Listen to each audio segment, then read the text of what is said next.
विचार प्रस्तुत करूं। आप इसका प्रभाव देख सकते हैं। कहते हैं कि जब भी श्री राम कथा होती है तो श्री हनुमान जी वहाँ विद्यमान होते हैं उसको सुनने के लिए। और आज अजय सिंह राणा जी की कहानी और उपन्यासों के एक मुख्य किरदार हैं बारिश, वो सक्रिय हैं। तो इन्हीं शब्दों के साथ मैं शुरू करना चाहूँगा। कहानी विधा की मापनी मेरे समझ में दो तरीके से आती है।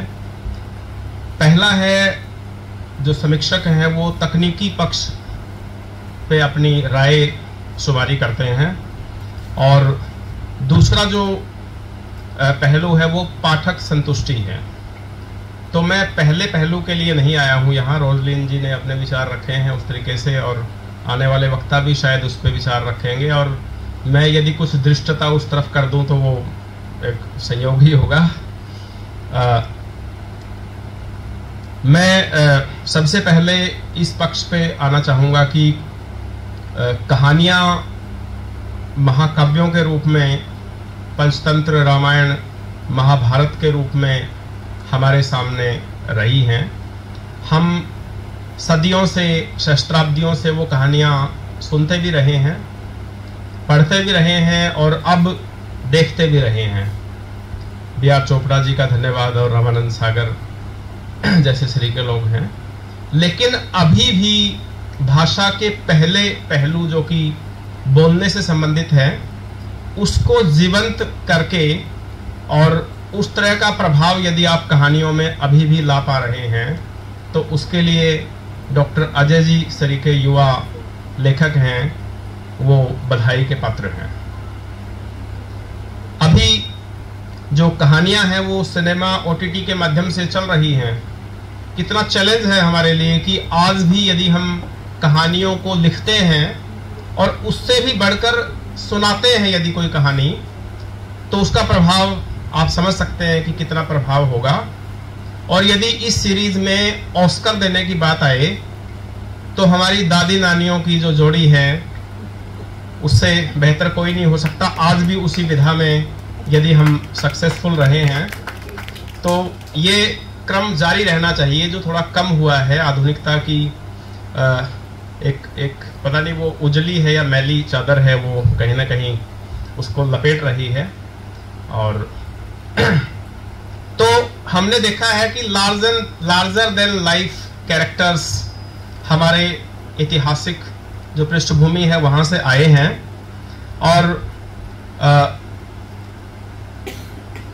मैंने जब लिटरेचर पढ़ते थे उस वक्त पढ़ा था कि यदि शब्द अपने सर्वोत्तम क्रम में है तो वो गद्य होता है और अच्छा गद्य माना जाता है, और यदि सर्वोत्तम शब्द सर्वोत्तम क्रम में है तो वो सर्वोत्तम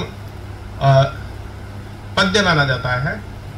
तो उस तरीके से यदि देखा जाए तो अजय सिंह राणा जी उस पर खरे उतरते हैं। जो भी कहानियां उन्होंने 7 कहानियां अपने संग्रह में रखी हैं, और एक से बढ़कर एक कहूँगा मैं। पाठक की दृष्टि से यदि देखेंगे तो मेरी जो सबसे अच्छी मुझे कहानी लगी, चुनना बड़ा मुश्किल हुआ, लेकिन उसका नाम मैं रखूँगा। आपके लिए एक रहस्य बन के रहे तब तक ये। हमने देखा है कि किस प्रकार से संस्कृत से हम हिंदी तक पहुंचे हैं, पाली, प्राकृत, अपभ्रंश और खड़ी बोली के माध्यम से। तो बड़े चैलेंजेस इस बीच आए होंगे और उसको संभाल के रखा होगा कितने युवा कलाकारों ने, कितने युवा लेखकों ने, कवियों ने। तो उसी कड़ी में मैं एक नाम और जोड़ रहा हूं, श्री अजय सिंह राणा जी। हम अक्सर देखते हैं कि जब भी कोई लिखता है तो वो यथार्थ को कल्पना की सहायता से पेश करने की कोशिश करता है, लेकिन यहां विपरीत हुआ है। कल्पना और वो यथार्थ बना के पेश करना कितना मुश्किल काम है, वो अजय सिंह राणा जी ने अपने कहानी संग्रह मकरजाल में करने की कोशिश की है, और इसकी बानगी आप उनकी सभी कहानियों में देख सकते हैं। जब भी कोई भी साहित्य लिखा गया, चाहे 14वीं सदी के बाद, जैसे इंग्लिश साहित्य जब हमने पढ़ा है तो उसमें चौसर से लेके और फिर शेक्सपियर जैसी जो एनरिचमेंट आई थी साहित्य में, उस वक्त साहित्य हमने महाकाव्य जो लिखे वो पद्यात्मक लिखे, कहानी बड़ी बड़ी कहानियां थी और किस तरीके से उनको पिरो के रखा गया और चरित्रों को उत्कृष्टता से, चाहे छोटा सा भी कोई छोटा सा रोल है किसी का, उसको भी कितनी उत्कृष्टता से पेश किया। तो मकर जाल में भी इसी तरीके से चीजें हुई हैं, लेकिन एक समीक्षक दृष्टि से यदि हम देखें तो एक डायग्राम बनता है किसी भी फिक्शन को या किसी कहानी या किसी प्ले को यदि हम जज करने की कोशिश करें, तो उसमें एक दो एक्सट्रीम होते हैं कि एक प्रारंभिक होता है और एक अंत होता है उसका, और उस बीच वो एक क्लाइमैक्स को छूता है और जिसमें एक राइजिंग एक्शन होता है और एक क्लाइमैक्स के बाद फिर वो ड्रॉप करता है किस तरीके से। तो वो चीज़ों पे परफेक्ट मुझे लगी जो कहानियां मैंने पाठक की दृष्टि से पढ़ी। यदि हम मकर जाल की पहली ही कहानी की बात करें तो सच में ही मनुष्य मकर जाल में फंसा हुआ प्रतीत होता है, मगर इसके विपरीत वह हर पल इससे आज़ाद होने के लिए छटपटाता है और इस कोशिश में रहता है कि वह इन सब से बाहर निकले। पहली ही कहानी मकर जाल में समीर इस जद्दोजहद से अंततः आज़ाद भी हो जाता है। अजय जी कहानी के माध्यम से पाठक की साइकी में स्थान बनाते हैं, साइकी में चले जाते हैं और अपने बिंब विधानों का छायांकन उनके मस्तिष्क के पर्दों पर करते हैं। जैसे कि हमारे सामने फिल्म चल रही हो, इस तरीके से कहानी पढ़ते पढ़ते वो शब्द चित्रण जिसको कहते हैं हम होता है। और ऐसा करते हुए आप यह भी कोशिश करते हैं, आप किसी के मस्तिष्क में चले गए, मस्तिष्क में एक पर्दा ताना आपने, और उसके बावजूद भी आप ये कोशिश करते रहे शब्दों के माध्यम से कि पाठक को थकान ना हो, हल्की सी भी थकान ना हो। वो मैंने महसूस किया है। और अजय जी पाठक को कहानियों के माध्यम से रोजमर्रा की जिंदगी के बेहद साधारण मगर अवश्य घटनाक्रमों से जोड़ते हैं और पाठक को कहानियों में सब अपना सा लगता है। कहानियों के जो उत्प्रेरक शब्द हैं हमारी भिन्न भिन्न इंद्रियों से संवाद करते हैं।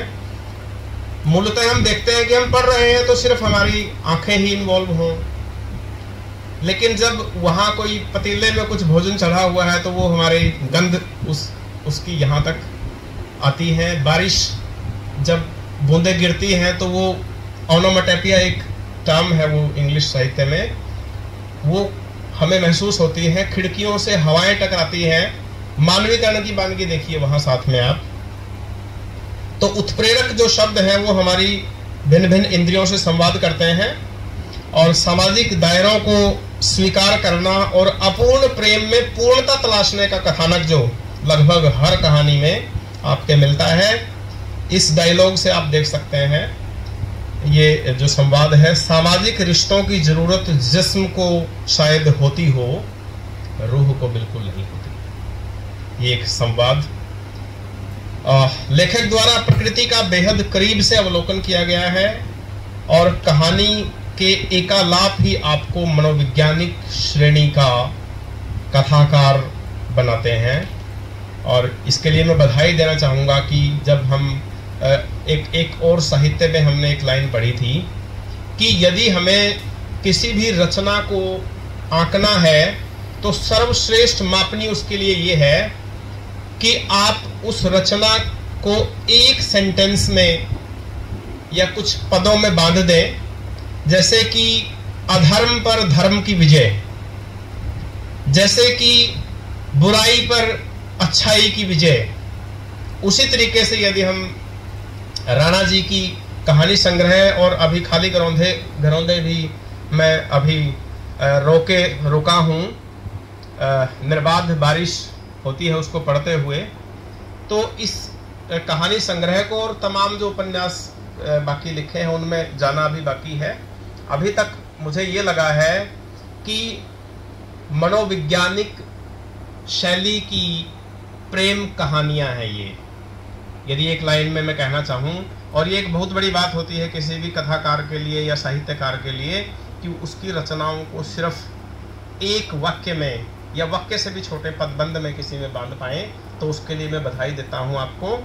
और जैसे मैंने कहा था कि best words in their best order is poetry and words in their best order is pros, that is. तो आप कहानियां जो आपकी हैं वो सिर्फ गद्य तक सीमित नहीं है। आप इतिहास में गोते लगाते हैं कि हालांकि वो आपकी विधा पोएट्री भी रही है। आपने माँ तुम जिंदा हो माँ कविता संग्रह भी लिखा है। तो आपकी कहानियां जो हैं वो गद्य की सीमाओं को लांघती हुई, उनको धत्ता बताते हुए वो पद्य में भी किस तरीके से घुसती हैं। देखिए आप कुछ लिखा है मैंने वहां से निकाल के कि कुछ तो हुआ था मौसम को यूं बेवक्त बेवजह बारिश नहीं हुआ करती। या फिर गहराई देखिए कि साइकी में जब वो घुसते हैं, फिर मन के आईने पर आई खरोंचों को छिपाना। छोटा सा संवाद है लेकिन आप देखिए कितना गहरा है। और मनोवैज्ञानिकता जैसे कि आजाद बहते दरिया पर बांध लगाकर उसका रुख बदल दिया हो, या यहाँ के पहाड़ बाहर से देखने में ही सफेद लगते हैं लेकिन हकीकत में वो खून से लाल हैं। ये काव्यात्मक आप देख सकते हैं। सिरहन यहाँ दौड़ती हैं अभी भी। अब तो मैं आपके सामने ही बोल रहा हूं। और नव प्रतीक है ये कि पहाड़ खून से लाल हैं। या एक काव्यात्मक पंक्ति और देखिए कि बचपन की अनेक यादों को संजोए अपने ही आगोश में खड़ा है ये खामोश मेरा घर, मुझे भूलता क्यों नहीं। दीवारों से सिसकते उन रिश्तों की कब्र पर खड़ा है यह बेचारा खामोश मेरा घर, मुझे क्यों भूलता नहीं। ये काव्यात्मक शक्ति उनकी कहानियों में आप देख सकते हैं। और आपकी कहानियों में खिड़कियां, पन्ने, छोटे छोटे प्रतीक, खिड़कियां, पन्ने, हवा, समंदर, बारिश, रास्ते, मंजिलें गजब की इमेजरी प्रस्तुत करती है। जैसे कि कहानी अननोन आर्थर के पेज नंबर 45 पे आप देख सकते हैं। और मानवीकरण भी वहां साथ में कि उसने खिड़की बंद कर दी मगर हवाएं कांच पर टकराकर अपने होने का एहसास दिला रही थी। आपकी सभी कहानियों को पढ़ते हुए हर वक्त जिज्ञासा बनी रहती है। कहानी जिज्ञासा